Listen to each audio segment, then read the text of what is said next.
নোয়াখালীর বেগমগঞ্জ উপজেলার ১৫ নম্বর শরীফপুর ইউনিয়নের ২ নম্বর ওয়ার্ডে অবস্থিত লালুর দোকান থেকে হাসান আলী ডাক্তারবাড়ি হয়ে তালতলা রোড পর্যন্ত এই সড়কটি দীর্ঘদিন ধরে বেহাল অবস্থায় পড়ে থাকায় দ্রুত সংস্কার ও পাকাকরণের দাবিতে মানববন্ধন ও বিক্ষোভ মিছিল অনুষ্ঠিত হয়েছে।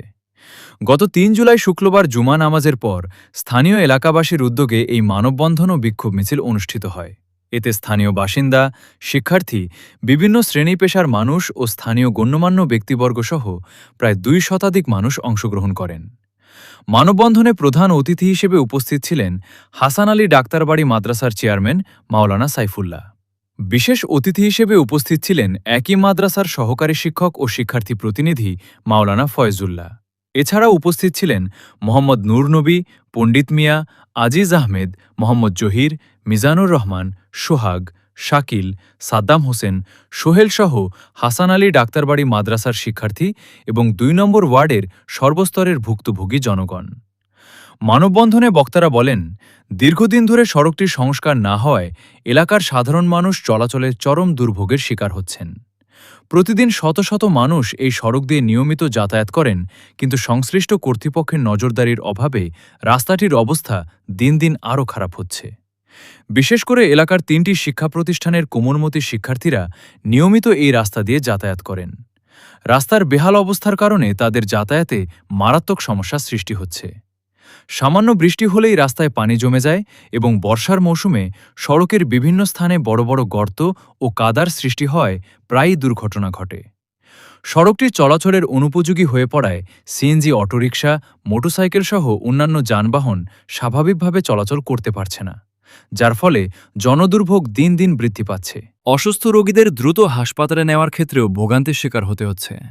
এই সড়কটি দ্রুত সংস্কার করা হলে শিক্ষার্থী, রোগী এবং সাধারণ মানুষের দীর্ঘদিনের দুর্ভোগ অনেকটাই কমে আসবে।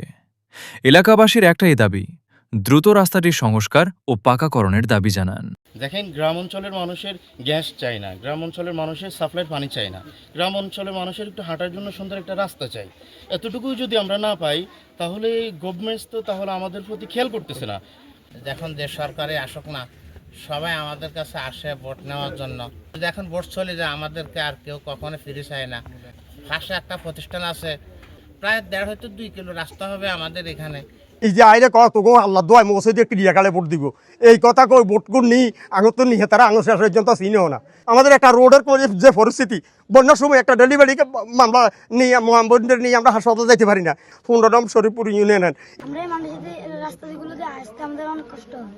যেমন বন্যার টাইমে নৌকা দিয়ে ছেলে মেয়ে ডুবে গেছে, এমনও কাহিনী আছে। ছাত্রদেরকে এই করে সারি বস্তাগুলোকে কাঁধে করে আনতে হয়। তাহলে আমরা রাস্তাগুলোর জন্য আমরা দাবি চাই যেন সরকার এই রাস্তাগুলোকে তাদের সুন্দর করে দেয়, যেন আমাদের ছাত্রদের না কষ্ট হয়। সেই আমাদের দীর্ঘদিনের দাবি। আমাদের এলাকার মেম্বার, চেয়ারম্যান, এমপি মহোদয়ের কাছে আমরা বিকুল আবেদন জানাচ্ছিলাম যে আমাদের এই দক্ষিণ শরীফপুর ২ নম্বর ওয়ার্ডে একটা গর্ভবতী মাকে আমরা হাসপাতাল নিতে পারি না রাস্তার জন্য। কেননা আমাদের এলাকায় কোনো চেয়ারম্যান, মেম্বার, আমাদের কোনো গার্ডিয়ান, আমাদের কোনো অভিভাবক আমাদের দিকে তাকায় আসে না। আমাদের এমপি মহোদয়ের কাছে আমাদের এই রাস্তাটা অতি দ্রুত সমস্ত কাজ করা হোক। Mohammad Enamul Hasan Rana, envision 24 TV, Noakhali.